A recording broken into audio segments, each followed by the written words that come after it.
Time now to get you one of the most powerful images of the day. In China, a unique perspective turning an ordinary roadway into a fantasy world of sorts. The seamless blend of water and sky creating that optical illusion, as you see, making vehicles and riders appear to drift across the lake.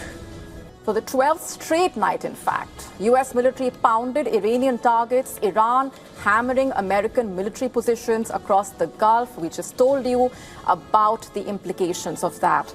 Iran's retaliation has also now reached deep into the heart of America's intelligence network, reportedly. And one name is being whispered in the corridors of power: Vladimir Putin. Take a look.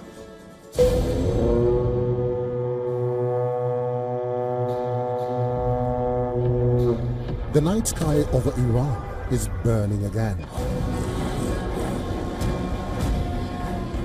For the 12th straight night, American forces are launching strikes against Iranian targets. Fighter jets are in the air. Missiles are hitting military infrastructure, and across the Gulf, Iran is responding in kind with missiles and drones.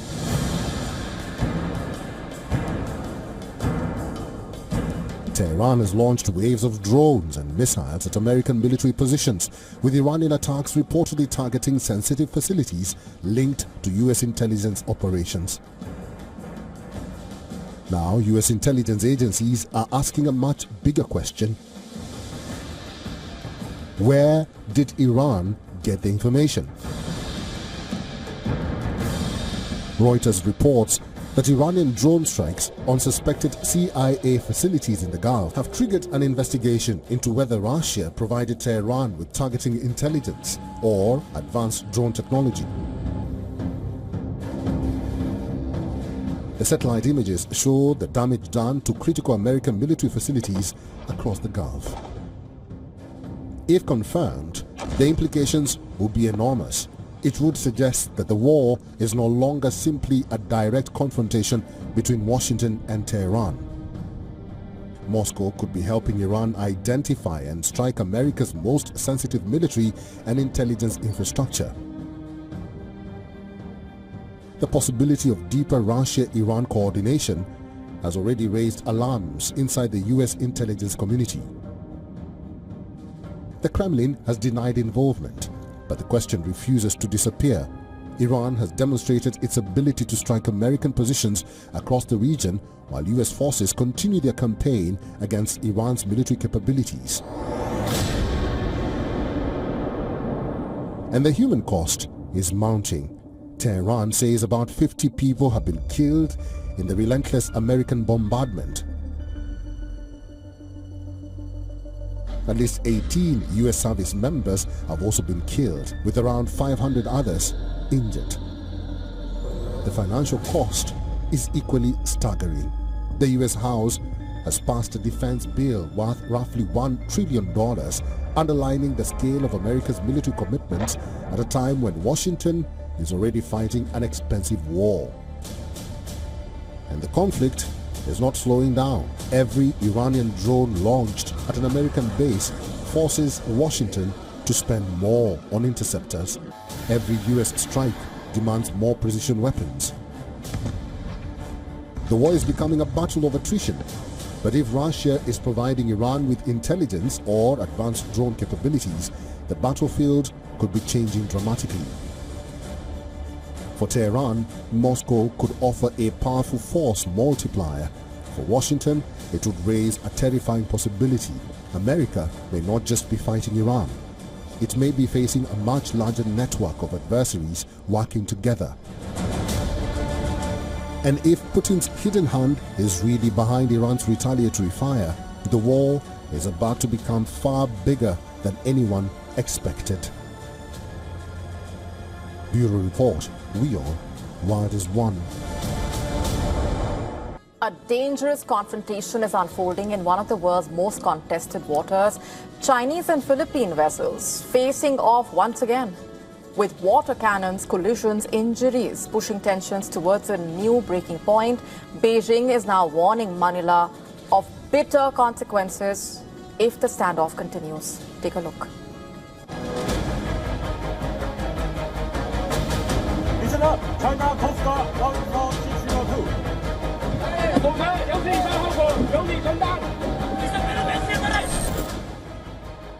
The high seas suddenly turns violent. A Chinese Coast Guard vessel moves in. A Philippine ship tries to hold its position. Then the water cannon opens fire.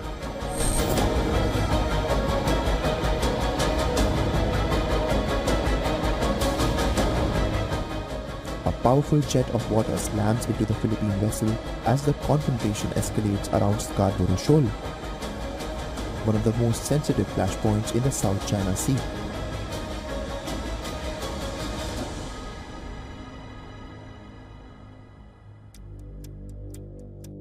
The latest clash has pushed already tense relations between Beijing and Manila even closer to the edge.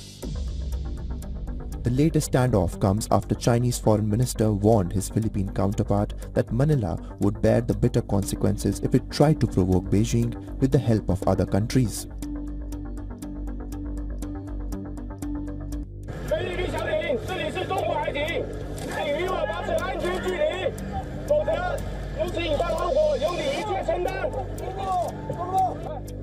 Again on Monday, sailors from the Chinese and Philippine navies faced off with oars and batons in the disputed South China Sea.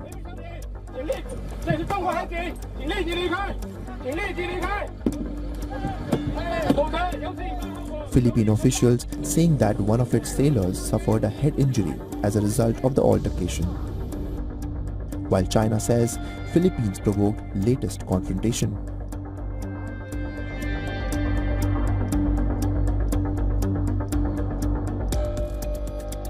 They're building some kind of a barrier nets, and they're doing some kind of a construction work in the ship.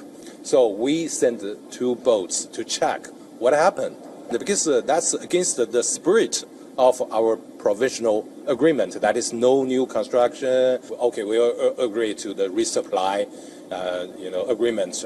But we found they're doing something new. Scarborough Shoal is at the center of the dispute. It is a fish-rich reef formation of 240 kilometers. China claims sovereignty over the feature and much of the surrounding area of South China Sea. The Philippines also claims rights in the area and has reportedly accused Beijing of using its Coast Guard to block Filipino vessels. Earlier this month, China's Navy fired a ballistic missile from a nuclear submarine into the Pacific Ocean.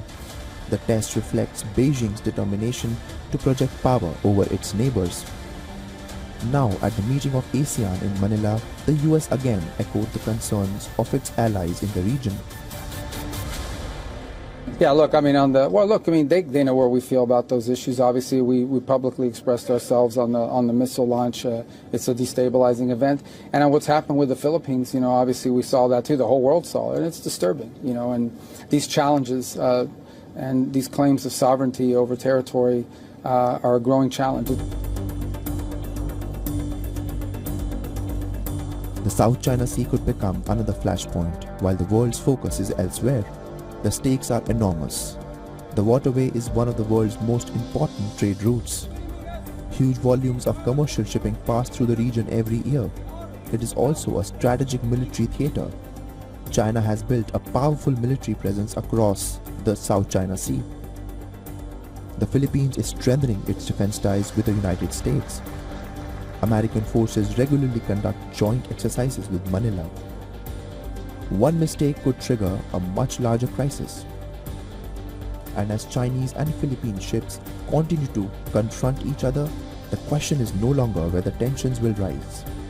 It is how far they will go before someone finally backs down. Bureau Report, WION. World is One. On to Japan, the scorching summer there is changing office culture, and as the temperatures continue to cross 35 degrees Celsius, the Tokyo metropolitan government has, for the first time, allowed its employees to wear shorts to work. Why are we talking about this? This move basically is part of the governor's Tokyo Cool Biz campaign to keep the workers comfortable while also cutting the energy use. But the new dress code has also sparked a debate over what's appropriate in the workplace. Let's break this down. The policy has divided netizens, while many employees have welcomed the move, also the added comfort. Others say it exposes double standards at work. Some women argue that they are still expected to wear tights or long skirts or other outfits, while men can now wear shorts. The discussion has also given rise to the term which basically refers to leg hair harassment, referring to the discomfort over visible leg hair in the workplace.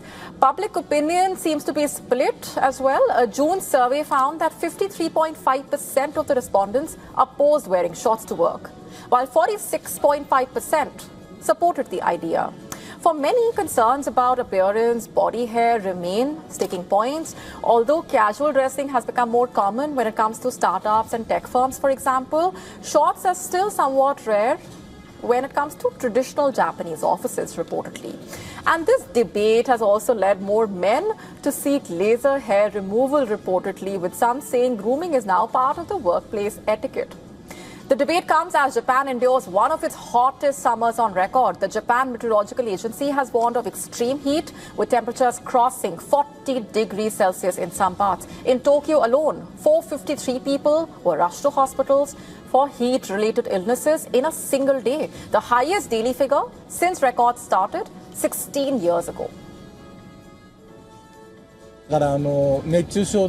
Unprecedented numbers of people like elderly folks and young children are being rushed to the hospital due to heat stroke because they aren't drinking water. I myself am an elderly person, so regarding those things, I feel we must be careful to stay hydrated, or depending on the person, use a parasol.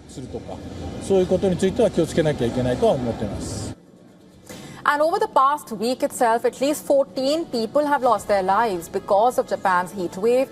And to cope with the heat, many people are turning to fan-equipped clothing, UV-blocking umbrellas, portable fans, cooling towels.